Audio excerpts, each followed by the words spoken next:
E também a presença excessiva do pai também não é saudável, né? A gente precisa ter uma espécie de território cinzento, assim, uma área de transição em que a criança possa existir e ir se descobrindo sem aquela parentalidade helicóptero, né? De que os pais estão sempre ali no entorno, né? A falta de experimentação das crianças tem deixado elas com muitos problemas de fobia, porque tá sempre o pai ou a mãe presente, sempre de olho. Isso não é saudável, né? E tem a ver com, claro, tudo que a gente já falou de diminuição do espaço doméstico, né? A verticalização das famílias, né? Que as crianças não estão mais na rua, estão em apartamentos, estão inseridas no mundo virtual precoce demais, né? Olá, pessoal. Estamos aqui esta noite, viu, gente, no estúdio da RMB Filmes, para gravar, na verdade, olha só, o último episódio da temporada 2025, tá? E aí, para encerrar essa temporada tão especial, a gente tem um convidado muito especial, que já esteve aqui 2 vezes esse ano, né? Agora, nesse último encontro e nessa última conversa que a gente vai ter de 2025, o tema também é um tema bastante atual, assim, e tem muita coisa para falar. Vou dizer para vocês que não é o meu chão, né? Mas é o chão do Caetano, né, Caetano? Boa noite, Caetano. Boa noite. É um chão que não para de ser construído, não é um chão já dado pronto, né? E esse assunto, então, vai ser os pais, paternidade, parentalidade, né? E as ideias em torno da função paterna, né? Então, eu queria que tu começasse falando sobre o jogo de sombras e luzes da função paterna. Obrigado pelo convite. Obrigado à estrutura toda aí do podcast, né, Rodrigo, Humberto. Muito está sendo pensado da função paterna e até da sua execução pelas mães solteiras, divorciadas, né, como uma possibilidade de exercício não ligado ao gênero masculino, né? E de fato, assim, tem muitos dos fenômenos contemporâneos, assim como a gente estava falando antes da chacina do Rio de Janeiro, né?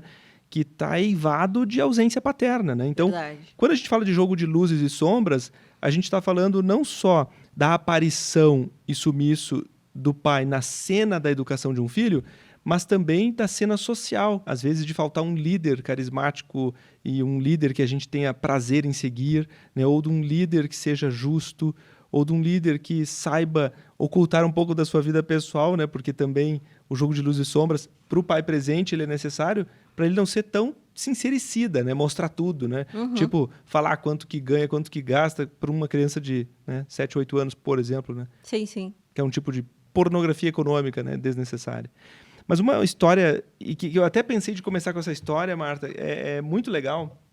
No livro Fadas no Divã, do casal Diana e Mário Corso, acho que capítulo 17, eles examinam aqui não só a função do pai, mas a função da mãe, da comunidade, da família, em torno de vários contos fantásticos da Idade Média, os mais modernos, né? E o exame que eles fazem do Mágico de Oz é sensacional. O Mágico de Oz é aquela história assim moderna, né? Foi escrito em 1900, redondinho, 1899. Início do século XX. Por um americano até de família abastada, assim, o Frank Baum, B-A-U-M.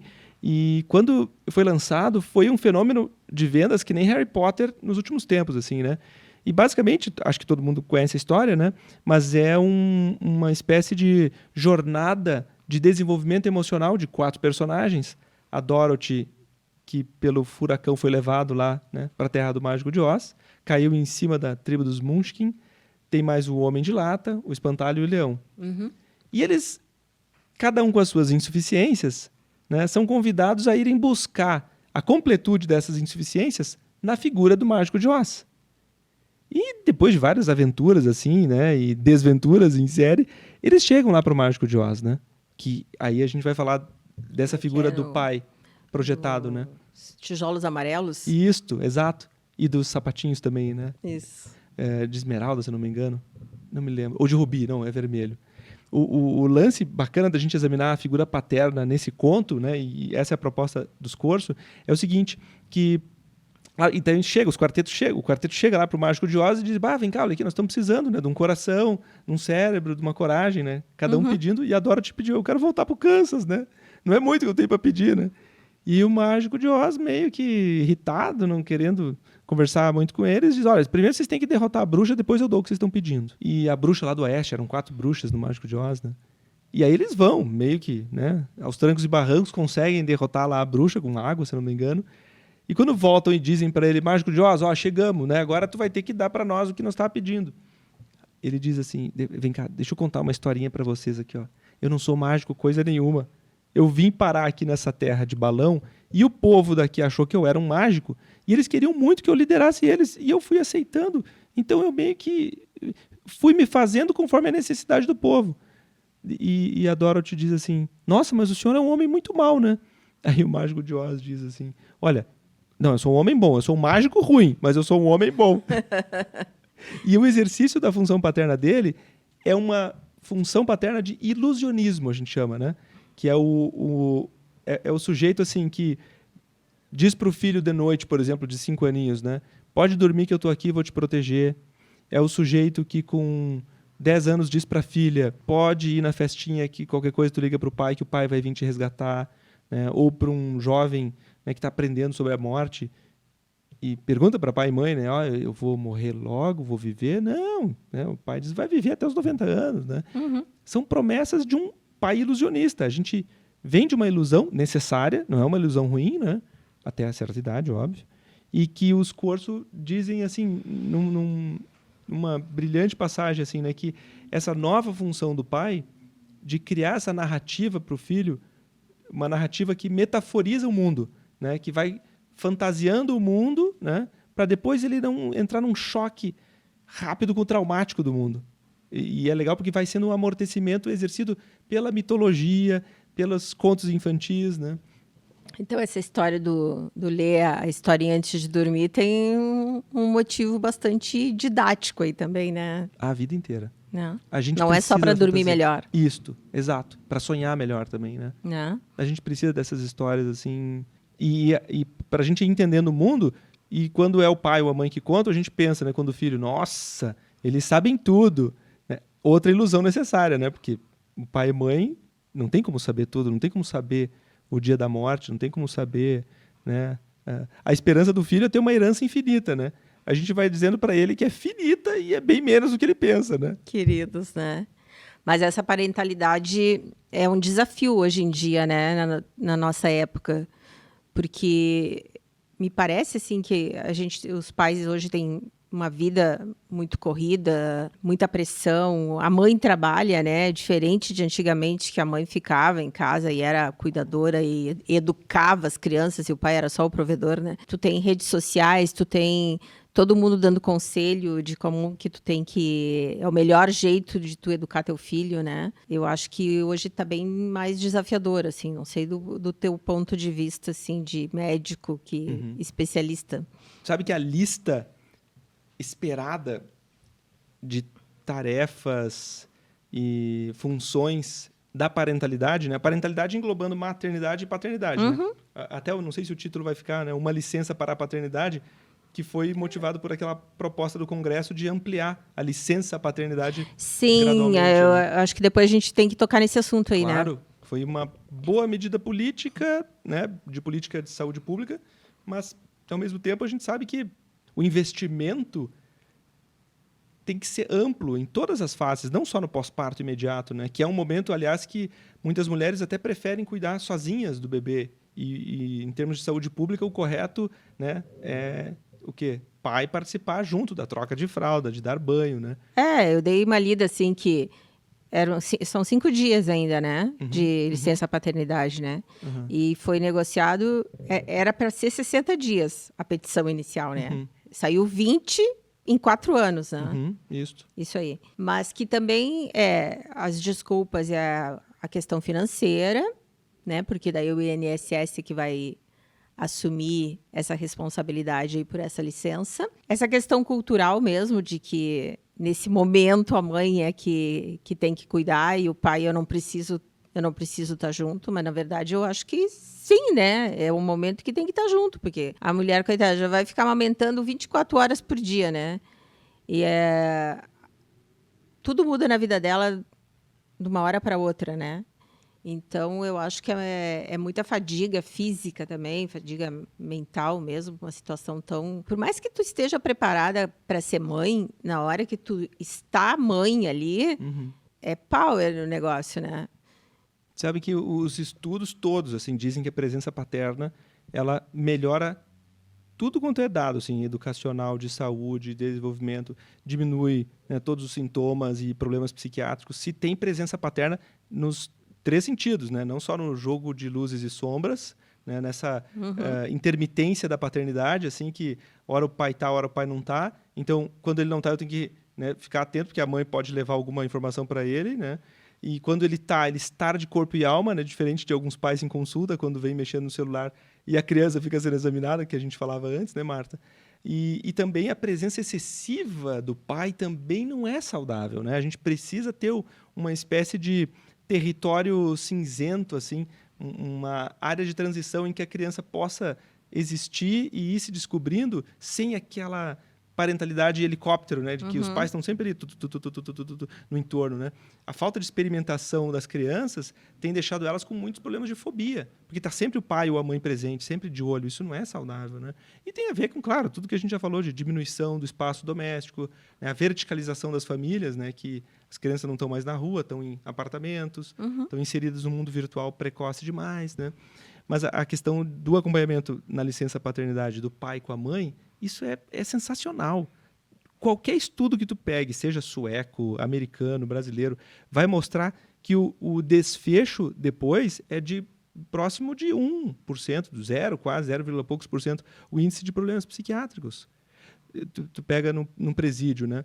Mais de 80% dos apenados no sistema prisional brasileiro não tiveram um contato com o pai. Daqueles 120 da chacina lá do Rio de Janeiro... Sim, que a gente estava comentando que a maioria não tinha registro de pai, né, na certidão, pelo menos. 30% só, mas 30% é bastante, e 80% não teve convívio com o pai, mesmo tendo o nome do pai na certidão.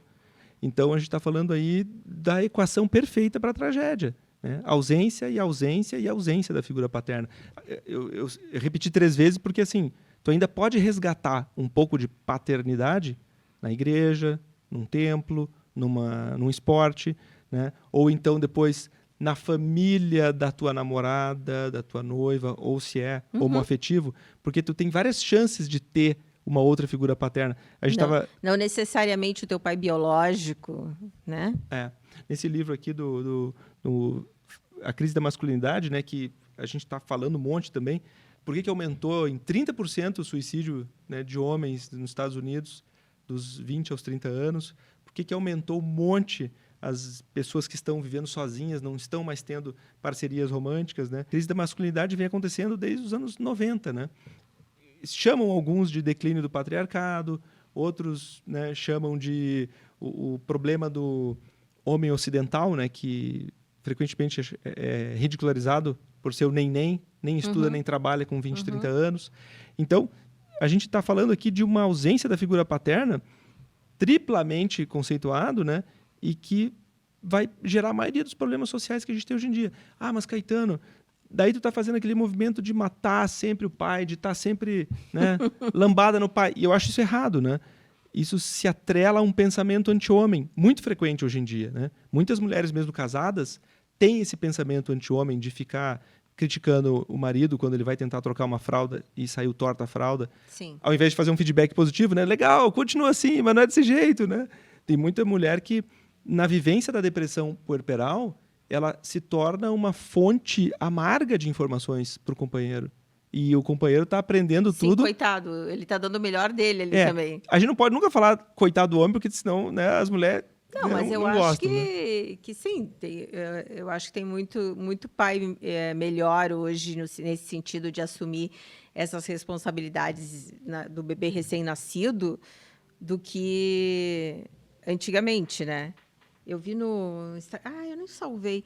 No Instagram tem aparecido de vez em quando os textos antigos, assim, do século passado, metade do século passado, falando sobre o comportamento das mulheres, como elas deviam se comportar, né? Então, elas têm que ficar quietas, elas têm que estar bonitinhas, elas têm que chegar em casa, o marido tem que chegar em casa e elas têm que ficar caladas Absurdo. porque eles chegaram cansados, elas não têm que perguntar sobre o trabalho deles, elas têm que servir a comida, elas têm que estar bonitas, cheirosas, a casa arrumada, a comida Ou andar atrás do pronta. marido, que nem no Japão, né? Que as mulheres andam atrás do marido na Então, rua. assim, elas não podem... Uma que eu vi ontem, não pode ser fofoqueira, não pode sair, assim, na rua, tem que...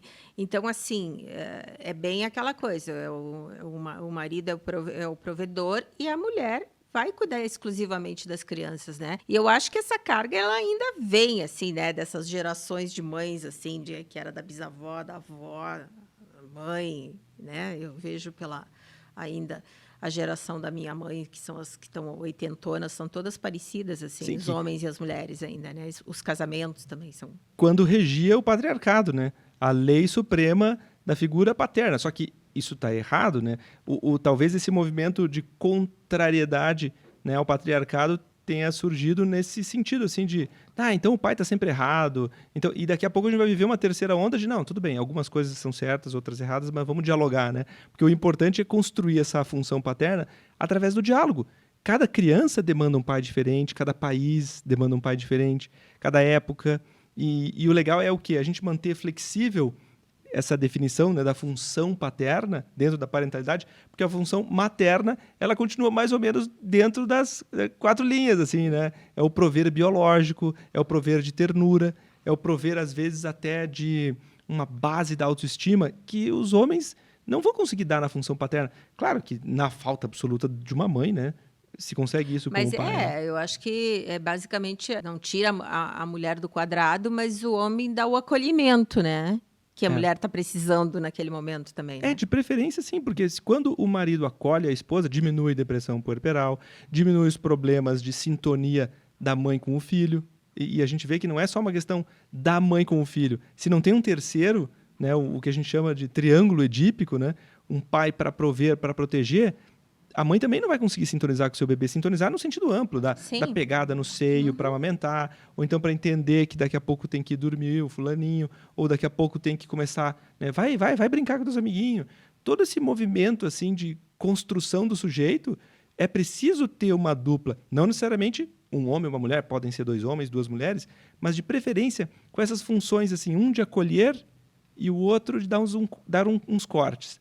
Um de... amar incondicionalmente, né, ou pelo menos da ilusão, e o outro de amar com algumas condições, né? Não sei, né? Até aqui, algumas regras têm que ser cumpridas, né? Que essa é a função paterna de dar um corte. Outro texto também que fala disso é dessa psicanalista paulista, a Malvina Muscati. Assim, de novo, é um tema delicado, né? Quando se coloca o homem subjugado, né? Que entra na história da crise da masculinidade. Nesse livro aqui, e é interessante que uma mulher tenha escrito isso, né?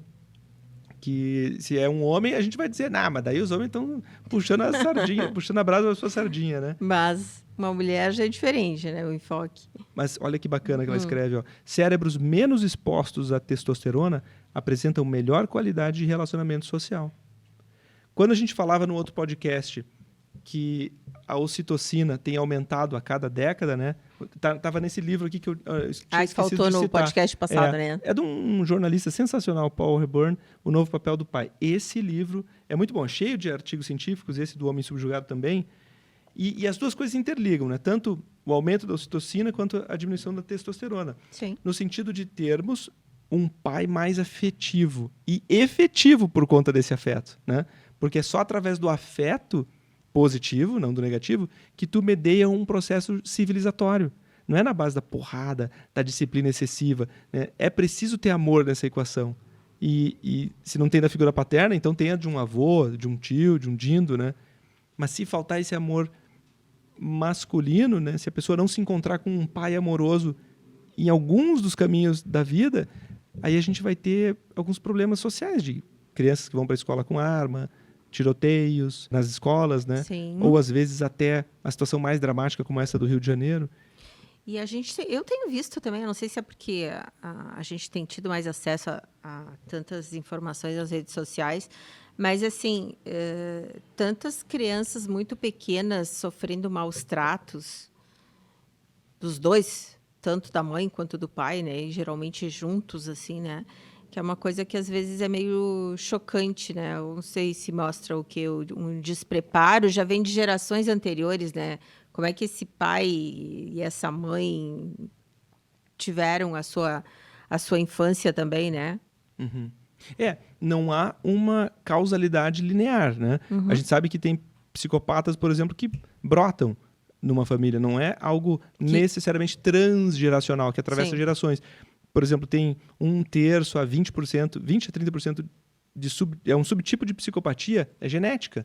E é um arranjo genético idiosincrático que surgiu naquela geração. Que tinha um heterozigoto lá, tinha um genezinho escondido que nunca foi ativo num avô. Até que foi. Até que foi. E aí, quando é interessante isso, né? Há toda uma questão pública de dizer, mas o errado foi o pai e a mãe, olha que absurdo esse guri. A gente culpa muito o pai e a mãe, mas se tem um arranjo genético aleatório, tá? Não é um genético herdado geneticamente. Sim, apareceu 100%. ali, naquela... É difícil naquela de mudar. concepção ali. E é difícil de mudar. Porque esse gene, se tu for ler, esse que gera essa psicopatia, é um gene de percepção dos neurotransmissores à adrenalina. É como se esses psicopatas frios mesmos, né, não são assim frios só emocionalmente, eles, desde pequenos, eles tentassem o perigo, né, e não sentiam nada, nenhuma reação cutânea. Porque a transmissão cutânea a gente pode medir, né? Sim. Mostra um videozinho de perigo e a transmissão cutânea, tanto de suor, batimentos cardíacos, tudo, a gente mede. Existe uma reação cutânea ao perigo. Esses psicopatas que têm um gene recessivo para a percepção da adrenalina está ausente. Então eles não sentem frio nenhum. Eles não têm batimento cardíaco aumentado quando vêem um filme de terror.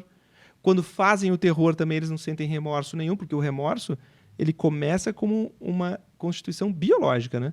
Ele não é psicológico. Né? Tu fica com medo da vergonha do pai, da mãe, o coração bate rápido, a gente sua. O psicopata frio, ele não vai ter esse sentimento. E aí é difícil falar em reparação prisional, né? Desse subtipo de psicopata. Né? Não será, né? Que muitas vezes é retratado na literatura. Não sei se te lembra do Ricardo III, do Shakespeare. Eu trouxe aqui também o Karnal comentando o Hamlet, também, que é uma obra assim, fantástica para a gente examinar, né, a função paterna ausente e que visita, né, o filho, ou o castelo, pelo menos, como um fantasma, dizendo, olha, eu fui assassinado. Né? Tu, Hamlet, vai ter que, né, lavar a baia, vai ter que me honrar de novo, fui desonrado. Né? E tu vê, essa é aquela frase famosa, assim, como a dor gera mais filhos que a felicidade. É impressionante. A dor tem mais rebentos que a alegria, né? O desfecho da obra é trágico, metade sai morto, né? Do Hamlet, apesar de reflexões incríveis. Né? Mas todo mundo morre quase, que nem a história que eu estava te contando antes. Mas Sim, da série. É que a figura do pai no Hamlet é um tipo de pai que a gente já não tem mais muito hoje em dia, que é um pai desonrado, que espera no filho a possibilidade de vingança ou de desforra, né? E que hoje em dia a gente já não fala mais tanto em honra, né? A honra não é mais um valor cavalheiresco como era na Inglaterra vitoriana, né? Eu acho que às vezes nem consta mais o vocabulário. Exato. Porque o mais comum tá o quê, né? As pessoas nem terem mais tanto um apreço assim por esses valores assim muito tradicionais, né, da aristocracia, da monarquia, né? Os japoneses que se suicidavam, né?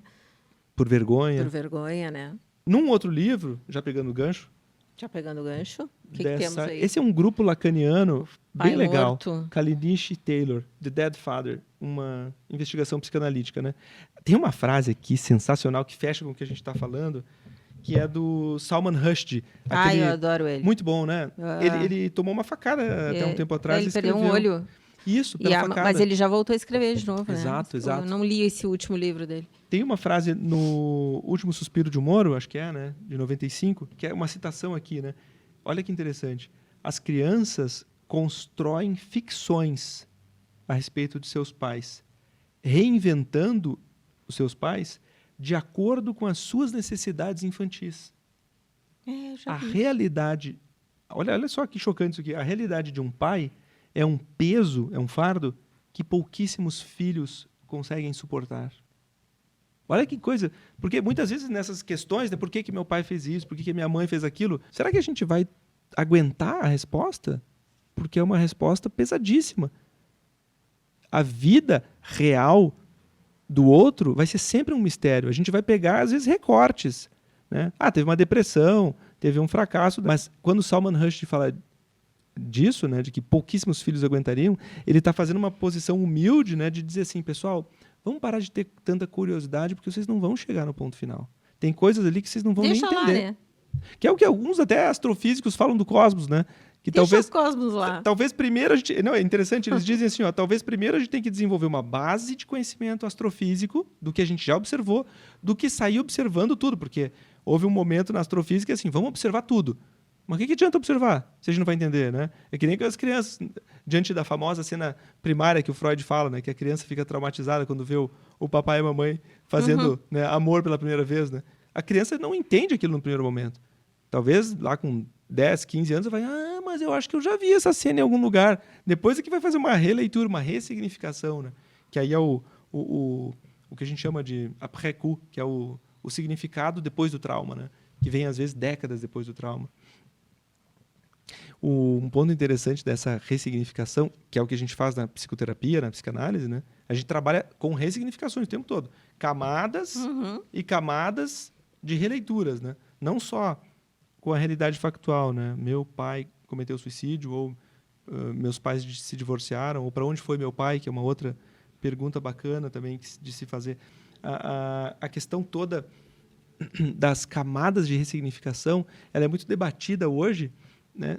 Porque se fosse só isso, bastaria para a pessoa ler um livro, bastaria para o paciente ler um livro, ou conversar com uma inteligência artificial, né? Porque acontece alguma coisa a mais. Tem um envelopamento afetivo nessa troca com o terapeuta. Sempre, né? E quando tu vê o outro ser humano sentindo um pouco do que tu sentiu, mesmo tu não entendendo se é do mesmo tamanho, isso dá um alívio tremendo. Quando a gente divide com alguém que testemunha a nossa dor, mesmo a pessoa não dizendo uma sapiência incrível, a gente sente, ufa, dá um alívio, sabe? Dá uma espécie de, consegui dividir isso com alguém, vou conseguir viver mais um pouco, né? Não vou entrar num desespero. E a primeira figura que faz isso numa família estável era para ser a figura paterna, né? Pode ser exercida pela mãe, obviamente, né? Nas casas que estão faltando. Essa função de continência, a gente chama, né? De escutar prolongadamente. Mesmo que seja um discurso confuso de uma filha, de um filho, mesmo que seja um discurso, às vezes, até caótico, incoerente, né? Mas ouvir, né? Estar ali. E ao final da história, não precisa ter um desfecho, um corte, um encerramento, um abraço, que muitas vezes as pessoas esperam, mas tendo uma espécie de mérito do tipo assim, depois desse relato, meu filho, minha filha, tu mereces o meu apoio, né? Que é o título de um outro livro muito bom também, que é a compreensão do mérito da função paterna, aqui transposto para o trabalho, né? Essa psicanalista, acho que é de São Paulo, ela coloca assim como as empresas, né, estão precisando cada vez mais ter essa função paterna, tipo num RH ou num gerente que saiba escutar, né, e dar mérito, validar aquilo que a pessoa relata como sendo algo positivo até para melhorar a saúde mental no trabalho. Fruto, acho que dessa outra questão que está vindo aí na mídia, da NR1, não sei se vocês acompanharam, que é uma nova norma também de prevenção ao suicídio e a problemas mentais nas empresas, né? Sim, porque eu acho que é parte do ter um funcionário saudável e produtivo, né? Também não é só... A empresa também não faz só isso por amor ao funcionário, né? Mas é que um funcionário saudável é um funcionário que produz também, né? É só que a gente só alcança isso se existiu algum espaço seguro para o funcionário poder falar, poder conversar. Parece até algo meio óbvio, assim, né? Parando para pensar. Porque se tu tem um mediador, já não é a mesma coisa. Se tu tem um advogado, né? Se isso resvala para a justiça do trabalho, já não é a mesma coisa. É como se a gente precisasse de um RH paterno dentro da empresa que vai resolver um monte de conflito antes de desembocar em coisas piores, né? e que está diminuindo, né? As pessoas estão tendo cada vez menos essa função paterna, não só nos pais, nos chefes, nos professores, né? Mas o que essa pesquisadora ela coloca, que ao invés de, né, ser mãezona, que nem tu falou, que vai lá, escuta e resolve, a função paterna aqui na compreensão do mérito é o quê? É saber se aquela questão trazida pelo funcionário tem mérito ou não. Só isso. Só isso. Só validar essa subjetividade, essa questão, às vezes, de dor, isso já bastaria para resolver. Não precisaria ir tirar satisfação com o fulano ou pedir um aumento para ciclano. Não. É como se a gente precisasse entender que a catarse ali do momento de revelar, né, a sua dor e fazer uma queixa, né, que agora até já é obrigatório em alguns lugares ter, só isso já ajudaria o funcionário a... tá, me aliviei. Tá, mas esse não é o papel da psicóloga na empresa? A ser executado por psicólogos, assistentes sociais, né? Eu dou consultoria para uma empresa americana de recrutamento na área da saúde, na Flórida, que pode ser o psiquiatra fazendo, né? Que nem eu estou fazendo. O legal é o quê? É a gente pensar que em algum lugar tem que ter. Não um colo, né? Porque a gente não está ali também para só infantilizar o sujeito, né? A gente está ali, inclusive, para estimular o amadurecimento dele, né? O meu cargo lá nessa empresa se chama Talent Development Manager, gerente de desenvolvimento de talentos. É um RH chique, assim, mas é bacana pensar que isso na prática a gente vê, né? O quanto os conflitos laborais diminuem se a gente estiver só disposto a escutá-lo prolongadamente, né? Tem um funcionário dessa empresa, Marta, que eu escuto toda semana, no mesmo horário, né? Como se fosse uma psicoterapia dentro da empresa. Interessante, né? Muito, é muito bacana. Porque o quê? O que está acontecendo, né? E temos os 3 fenômenos aqui para trabalhar. Antes de eu citar esse livro aqui, ó, repara que está fechado. Nem abriu. Não, sabe por quê? Porque esse aqui é o meu quarto, a quarta cópia que eu compro.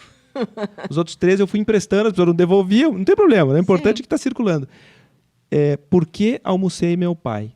É sensacional. Roy Lewis. É uma ficção. Assim, ó, recomendo se vocês querem ler para dar risada, né? O sujeito o protagonista da história, é um quase pós-primata pré-homo sapiens, né, que vive lá, sei lá, 150 mil anos atrás, convivendo com a sua mãe, com seu pai, com todo mundo ali na época das cavernas. É genial o jeito que ele narra. E culmina com aquela hipótese do Levi-Strauss e do Freud, né, de que o salto civilizatório dos primatas, né, para os nômades e coletores pré-agrícolas foi o quê? Foi uma espécie de festim totêmico. Isso o Freud escreve ali por 1920. Festim totêmico. É muito interessante. É um fenômeno de almoçar, literalmente, né, um resto da figura do líder, do patriarca, que acaba sendo executado porque ele era o chefão que pegava todas as fêmeas da tribo. E a nova geração de primatas ou pré-sapiens, né, diz, não, só um pouquinho. Cada um vai ter a sua mulher aqui, não dá para ter isso, né? E aí eles têm que matar este pai primitivo, né, no gesto de parricídio original. E o Levi-Strauss observou isso em algumas tribos primitivas, né, de aborígenes, inclusive, como sendo um festim, né, um banquete de execução do totem. Não é mais um ser humano que canibalisticamente é assassinado e ingerido, mas, né, é uma espécie de transição, um ritual de transição, né, para ser civilizado. É quando se passa por uma democracia, entre aspas, né? Uma espécie assim, não, todo mundo vai ter direitos iguais, todo mundo vai ter alguma função, não vai ter mais aquela figura autoritária. Anarquistas. Mas esse Roy Lewis escreveu isso, né, de uma maneira cômica, assim, ó, é sensacional. E é fininho, é um livro de 80 páginas. Da Companhia das Letras. É bacana. Meu cunhado, né, que agora já é falecido, que sugeriu esse livro e circula e a gente empresta para todo mundo, porque é muito, muito bom. Um clássico do humor, não obstante o rigor do assunto e a exatidão das reconstruções ambientais. Porque o destino da função do pai é isso, né? Que ele seja introjetado, né, não oralmente, né, de preferência visualmente ou acusticamente, para o sujeito ele ser pai, ele ser chefe da sua própria vida, né? Isso acontece depois de um parricídio metafórico, quando a gente diz, tá, vou eu ser pai da minha vida, tchau, pai, ó, obrigado por tudo, né? Tem até uma música gauchesca que é o movimento contrário do pai dizendo, né, olha, guri, repara o que estás fazendo. Se fores, é difícil de voltar. É bonita a música, porque ela, melodicamente, ela faz assim, uma permissão, uma validação, né, um mérito para o filho dizendo assim para o filho, vai, segue a tua vida, tá tudo bem aqui, né? Não te demoras, assim, olhando para as nossas lágrimas aqui. É linda a música. Acho que é Um Pito o nome da música. Um Pito. Mas eu vou falando, tá, querida? Não, mas eu tô só ouvindo hoje, tu sabe? Olha, mas é que também tem tanta coisa pra gente aprender nessa área. Tanta coisa.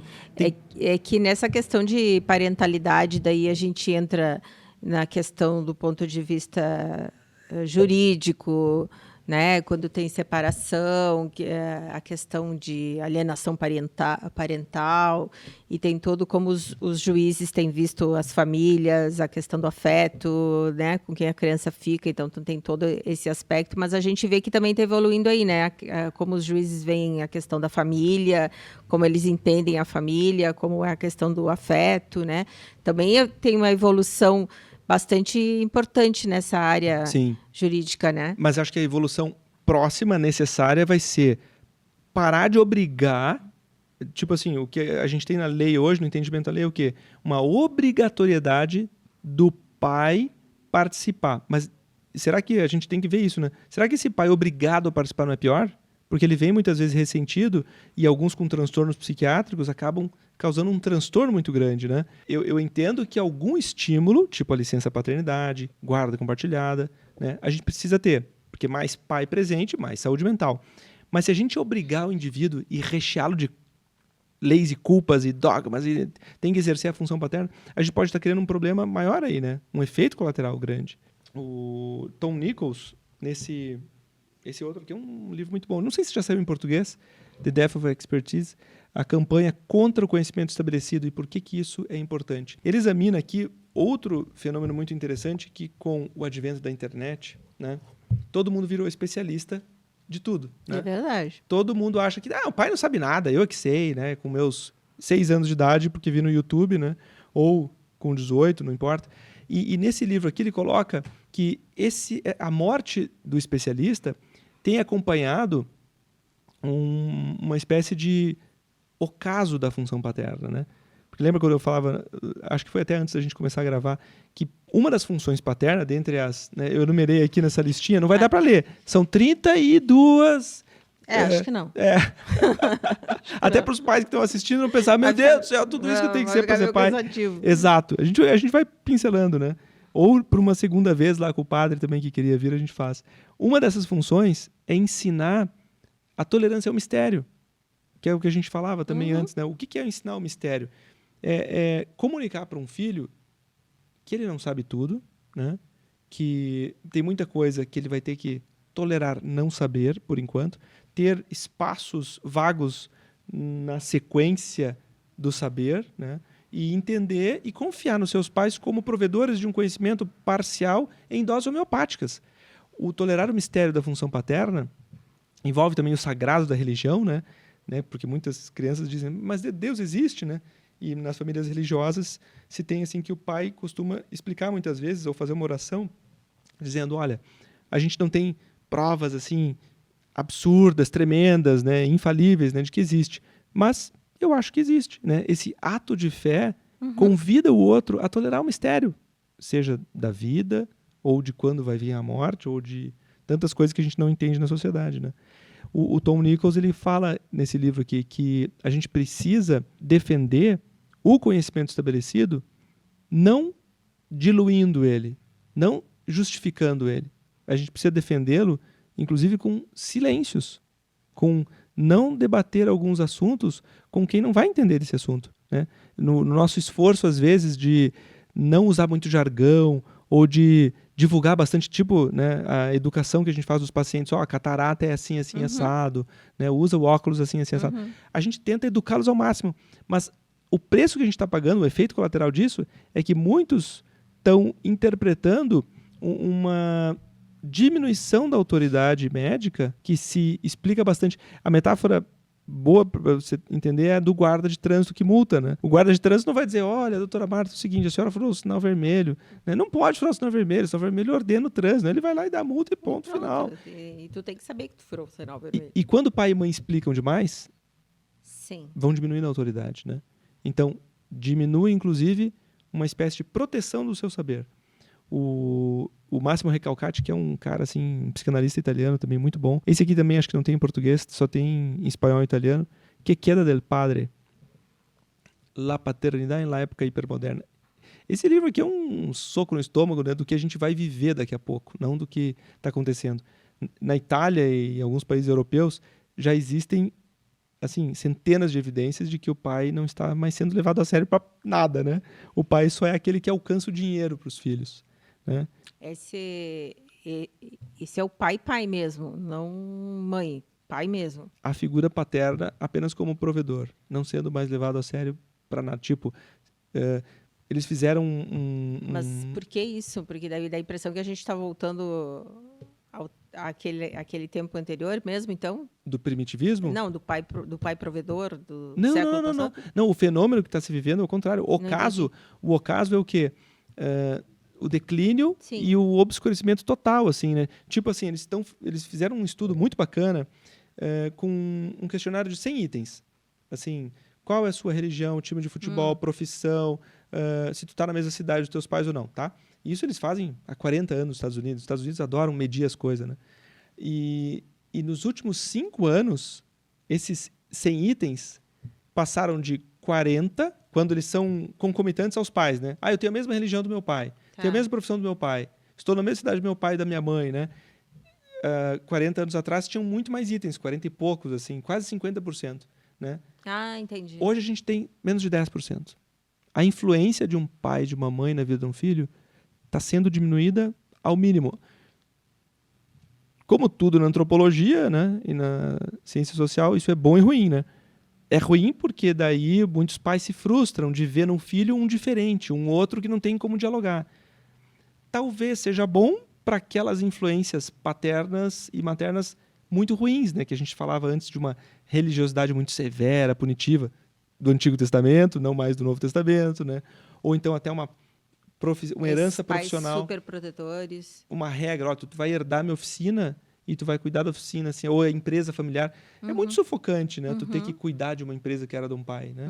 E talvez a reflexão que a gente tenha que fazer, né, que ainda não chegou aqui esse fenômeno, né, de baixa influência de pai e mãe, está acontecendo, mas não ao mínimo, que nem na Itália eles estão falando, né, que está vivendo o ocaso da figura do pai. A gente está vivendo ainda o que o Harold Bloom, nesse outro aqui, chama de angústia da influência, em que o jovem fica assim, mas eu vou seguir o time do... Não vou seguir o time do pai. Não, vou seguir o outro time. Não, porque se eu for influenciado pelo meu pai, eu não vou ter a minha própria personalidade. Se eu seguir morando na cidade do pai, isso aqui é ele que domina, não, eu vou para outro lugar. Né? Que nem o Édipo, no conto do Sófocles, que não sei se tu sabe da história do Édipo no Sófocles. Tu contou no outro podcast. Eu contei a parte que ele migra, né? Depois do oráculo de Delfos, né? Eu acho sensacional esse impulso de migrar para salvar o pai. Porque o primeiro impulso do Édipo foi esse, né? O oráculo falou que eu ia matar meu pai. Não posso. Não posso matar meu pai. Sim. Meu pai, ele foi amoroso comigo. Mas é que o Édipo não sabia que aquele era o pai adotivo dele. E ele ia acabar matando o pai biológico num caminho, né? Lá na Grécia. É uma tragédia fantástica, né?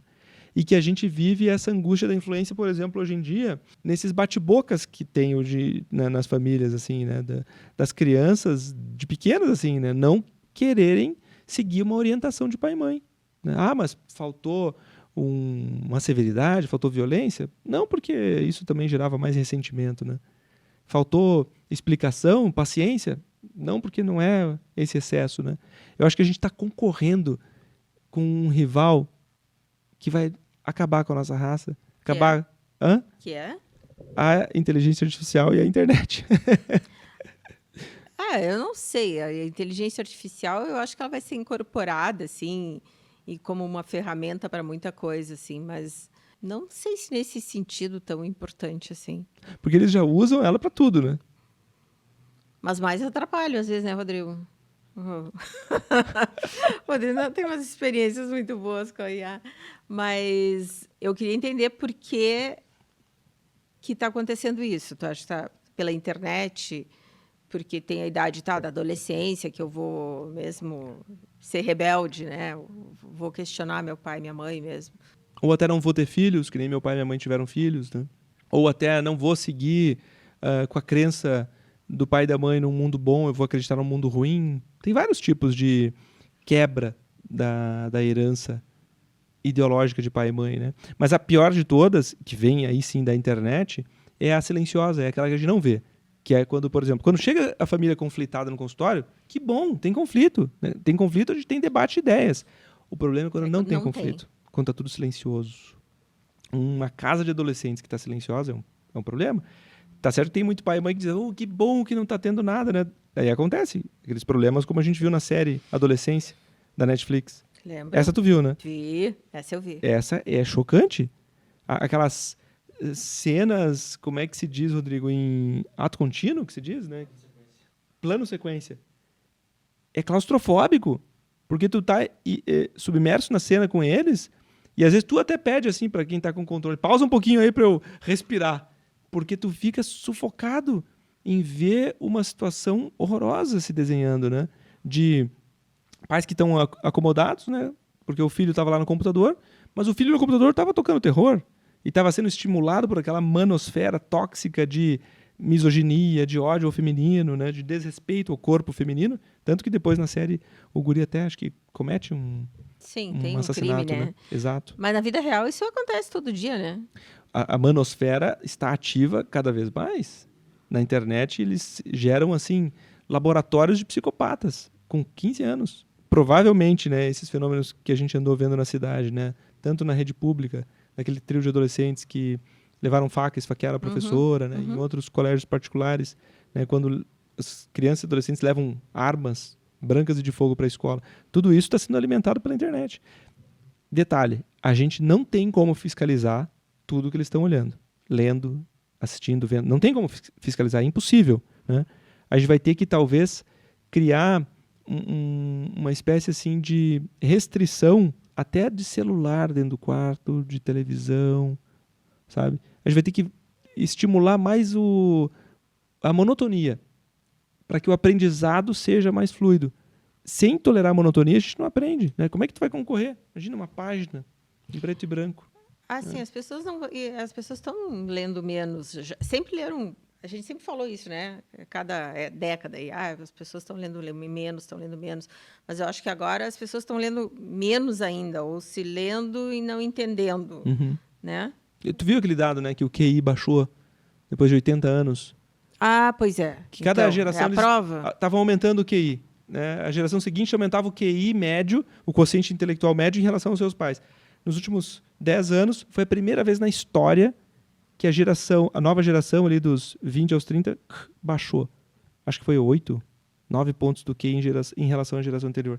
Isso é chocante, né? Porque não só é a baixa leitura, é um baixo diálogo com a geração anterior, que é uma outra fonte boa de conhecimento. Pois é, daí vai passando de geração assim, a gente fala que aqueles pais que nunca leram também não vão estimular os filhos a lerem, né? Então, cada vez as pessoas vão ler. Daí, na escola, a escola também vai passando o aluno de qualquer jeito, porque tem que passar, leu, não leu, interpretou, não interpretou, tanto faz, né? Ele vai passar de ano, né? Esse que também é esse analfabetismo funcional aí, né?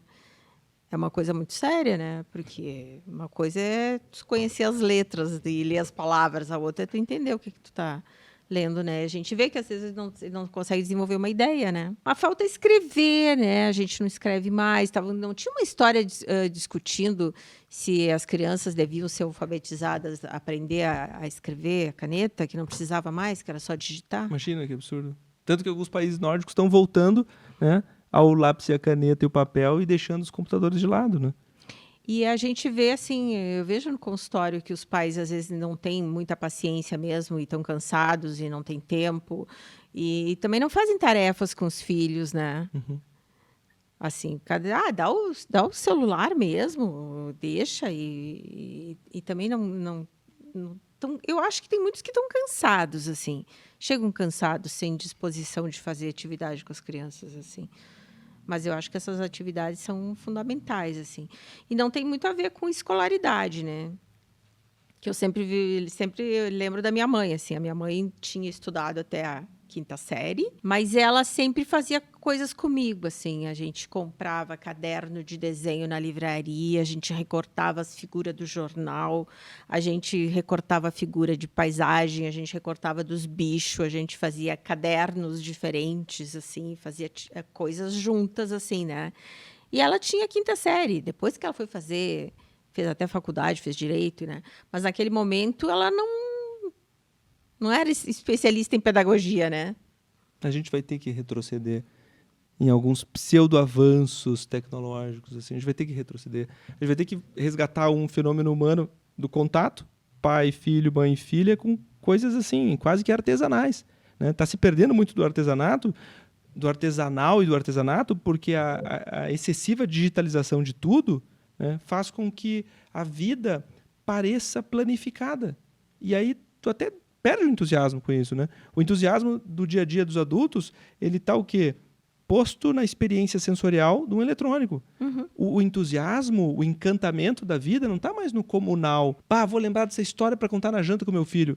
As famílias não jantam mais juntas. Almoçam raramente. E mesmo assim, muitas vezes, nas que estimulam a não se ter celular para poder escutar e conversar, a gente vê uma geração atrás da outra, né? Não só a das crianças, dos adultos também, muito passivos, não são mais proativos.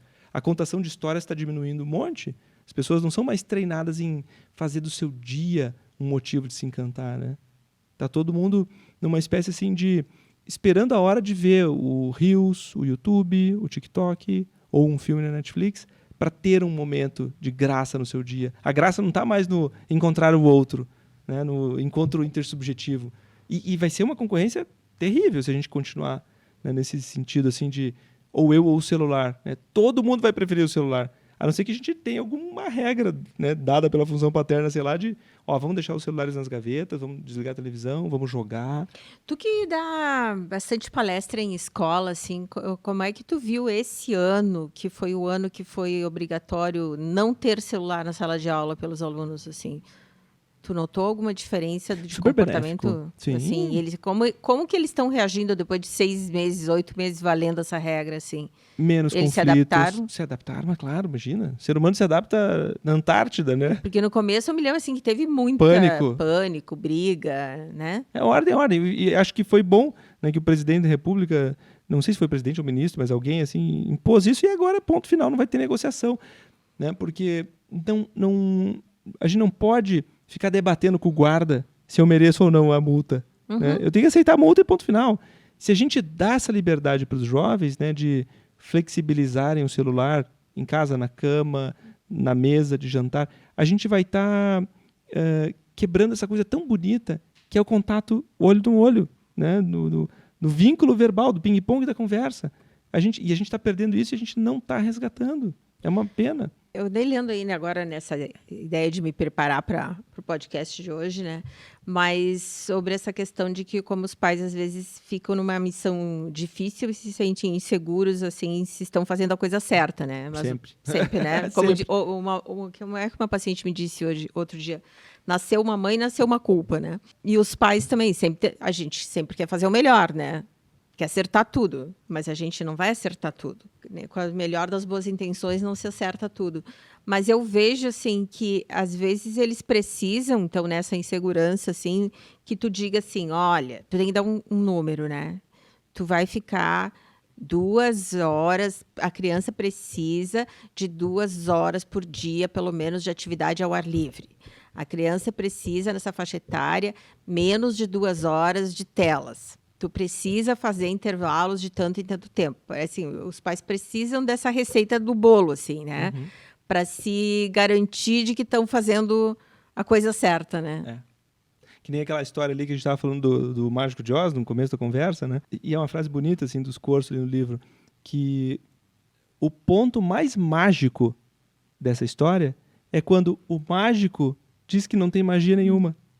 É quando o pai ilusionista, ele consegue contar uma bela história. Como é que diz aquele ditado italiano? Se não é vero, é buon trovato. Italiano, tu não me Eu também não sei direito, mas é assim, olha, contei essa história. Se essa história é verdadeira? é verdadeira ou não, eu não sei, mas que ela vai ser bem contada, né? E a boa contação de histórias, ela envolve um uso dos músculos da face, da gesticulação, da entonação, da melodia, né? Tudo isso vai inserindo para uma criança uma espécie de acolchoamento da vida. Porque se a vida vier apresentada pela internet para as crianças, vai ser uma outra vida. Não vai ser essa que a gente tem hoje em dia. Do esforço, do processual, do comprometimento grupal, do respeito às hierarquias, do tolerar o mistério e o não saber, né? A vida como é apresentada nas redes, se tu passar 24 horas vendo aquilo, tu vai dizer, né? A vida tem que ser feliz agora, correndo, tirando foto, aproveitando, plano de paraquedas. Essa intensidade toda, ela acaba virando um norte muito perigoso para as novas gerações, que ficam, né, flertando com a possibilidade de ser youtuber, que ganha milhões, né, ou daquela pessoa lá na internet que tem um carrão.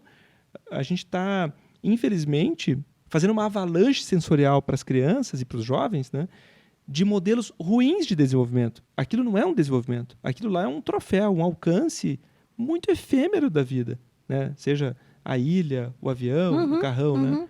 A vida, ela é processo. Ela é muito mais monótona e repetição do que deslumbramento o tempo todo, né? E a internet vem disso.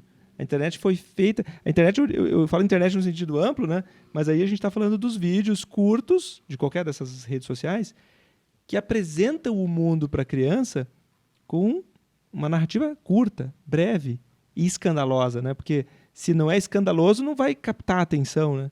Senão, nem para os adultos. A Maria do Carmo Matana estava contando um caso muito interessante, assim. Eu não vou lembrar agora de onde que ela viu ou se ouviu de alguém, né?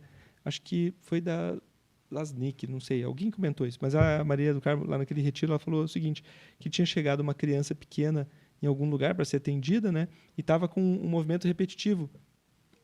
Parecia ser um autista que estava fazendo assim, né?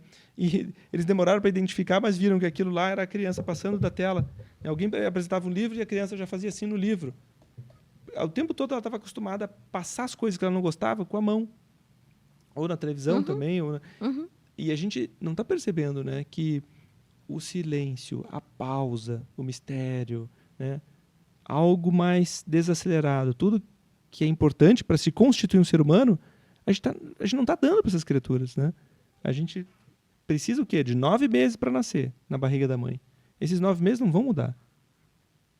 Mas para se constituir um ser humano, no sentido todo que a gente está dando de interpessoalidade, de pausas, de respeito, a gente vai precisar também de uma temporalidade cumprida, né? Não de frases e vídeos curtos. Mas é difícil hoje em dia. O Freud falava que são 3 profissões infinitas, 3 profissões impossíveis, né? Uma delas é educar, a outra é psicanalizar, a outra é governar. Todas elas envolvem o quê? A gente está nesse trabalho sem parar de educar pacientes, educar filhos, educar jovens, adolescentes, para um mundo novo que está vindo. E não é apenas um mundo novo, ameaçador, nós que somos old school, a gente não está se dando bem. Não, não é isso. Muita coisa valiosa vai ser perdida. Muita coisa. E é bom que a gente saiba a lista de coisas que vão ser perdidas com essa corrosão do vínculo humano. Entre elas, a criatividade humana. As pessoas vão deixar de ser criativas. Vão escrever menos óperas, menos livros, menos foguetes para ir para a Lua, porque vão ficar muito passivas dependendo de uma inteligência, que não é tão inteligente assim, artificial. Outra coisa que a gente vai perder é o contato humano, empático.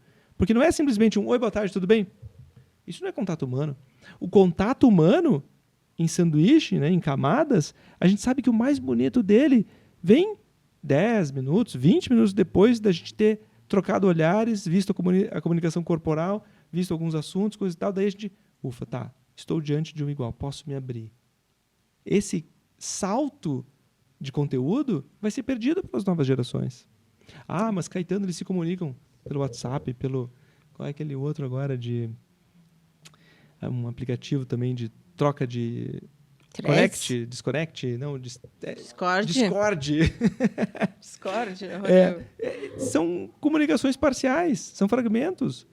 Tu tem uma comunicação por abreviaturas, tu nunca fala de fato uma história ali, né? É sempre uma comunicação telegráfica. Se alguém vai contar uma história ali, vai ser excluído.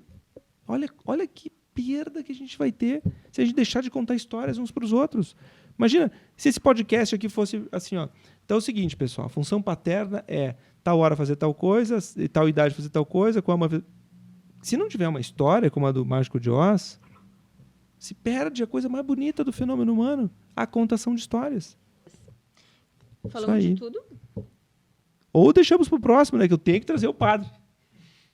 Esse padre, inclusive, ele adotou ele tem a guarda de 6 filhos. É uma história muito interessante. Uma função paterna de um padre que já é, né, já é separado da família para ser pai da igreja, padre, né? Mas é bacana, vai ser legal chamar ele aqui. Aí vai ser já para a 3ª temporada, então. Pelo jeito não vamos ter em dezembro, né? O Rodrigo que vai gravar mais um só da cultura.